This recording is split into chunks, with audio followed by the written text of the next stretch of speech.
17 yaşlı gəlin öz toy günündə öldü. Dəhşətli hadisə Astarada baş verib. Dolu kənd sakini 17 yaşlı Əfsanə İmanovanın dünən Deqədi kəndində şadlıq saraylarından birində toyu olub. Toydan sonra o özünü pis hiss edib və dərhal Astara rayon mərkəzi xəstəxanasına hospitalizasiya olunub.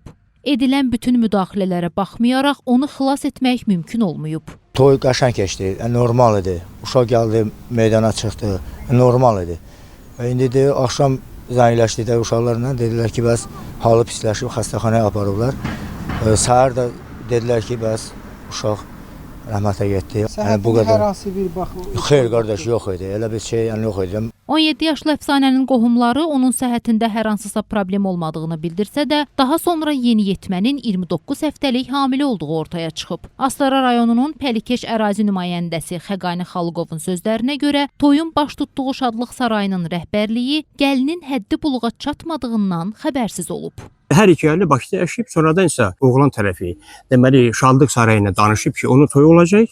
Həmin günü ayın 28-də toy təyin olunub və Şadlıq Sarayı da bu barədə demək olar ki, heç bir məlumat qabaqcadan bilmir. Toydan 1 saat keçmiş, qızın vəziyyəti deməli pisləşmiş, dərhal Astara rayon mərkəzi xəstəxanasına aparılmış, həkimlər tərəfindən müayinə olunmuş, qızın həyatını xilas etmək mümkün olmamışdır. Qeyd edək ki, 2008-ci il təvəllüdlü Əfsanə axşam saat 10 radələrində Astara rayon mərkəzi xəstəxanasına çatdırılıb. Bu zaman onun bətnindəki körpənin öldüyü məlum olub. Daxil olarkən xəstədə 29 həftəlik hamiləlik ölü-döl aşkarlandı.